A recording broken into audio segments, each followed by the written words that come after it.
I posted this before, then deleted because most didn't believe me. Now a person seemed interested, so I posted it again. This going to be long. I wouldn't bother posting it again, but a person on another thread seemed interested. I'm not looking for advice, and if you don't believe it happened, I honestly don't care. I'm going to call my wife, and she is now. We weren't married until years after this, but it's easier to call her my wife all the way through.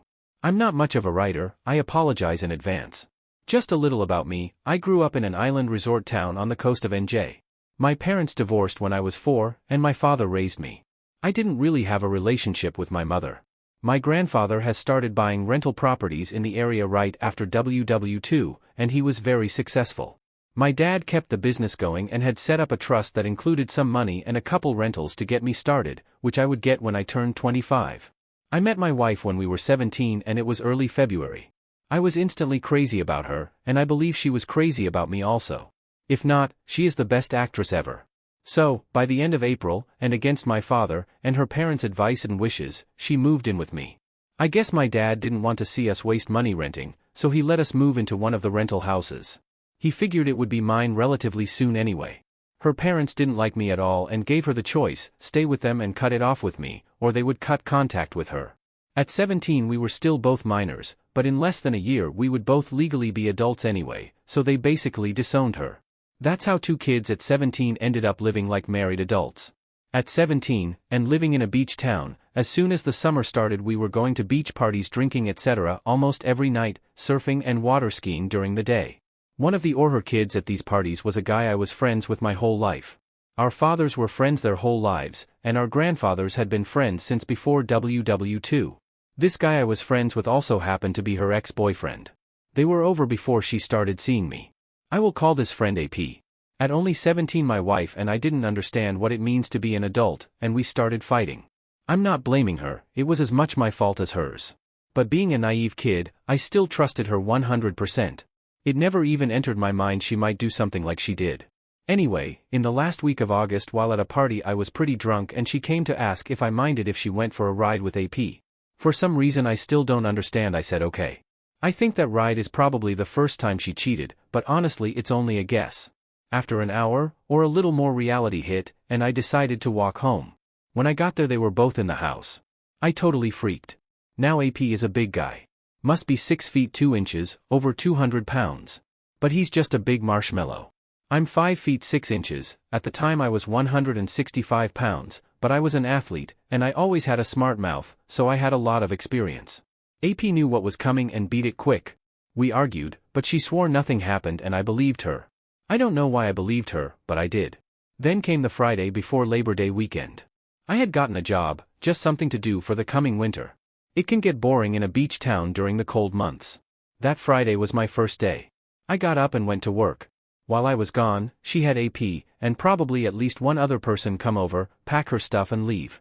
She has refused to ever tell me who helped her. I assume it was AP and someone, but I don't know for sure. When I got home she was gone. Just like that. No goodbye, no note, no nothing.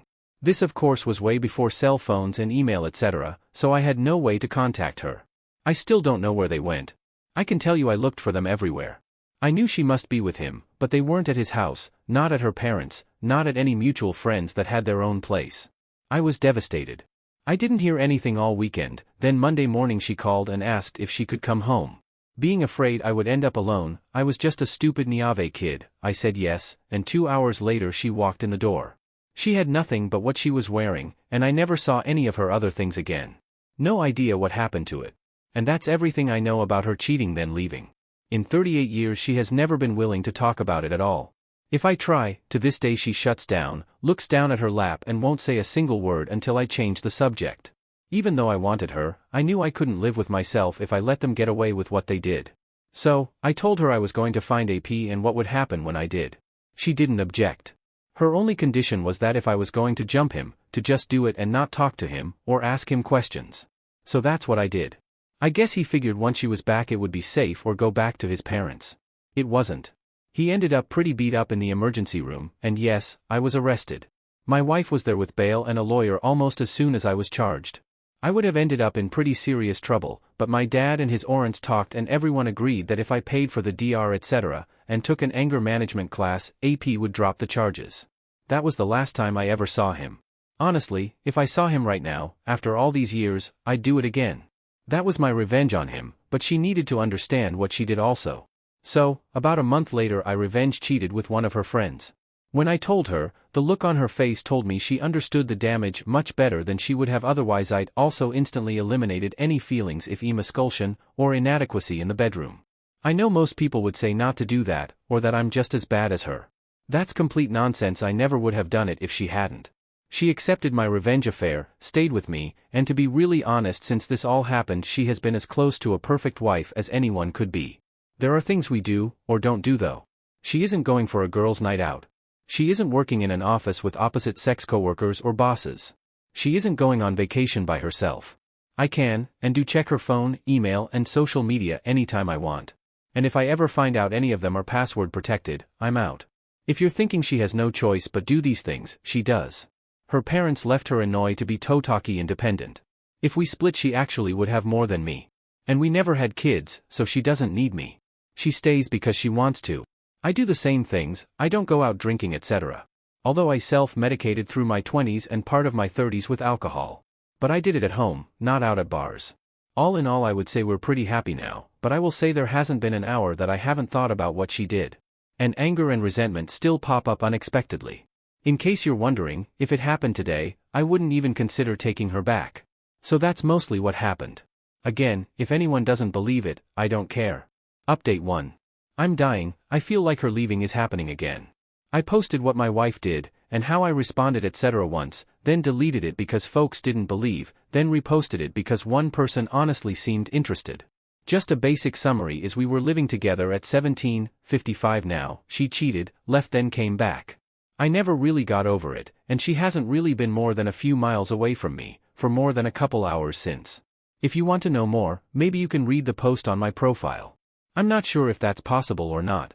Anyway, she has a close relative in Florida, we live in southern New Jersey, who just went into hospice care and isn't expected to live more than a few days. She also has a stepmother in the same area. I couldn't go right now, and even I wouldn't try to stop her from flying down to see the relative one final time. So, for the first time since she cheated/left 38 years ago, she is someplace where I have no idea what's going on. Here's what has me freaking out. Before she left, we practiced video calling. I wanted to make sure I could see what was around her when we talked. I know you younger folks will laugh at that, but we're old and technology doesn't come as easy for us as it does for you.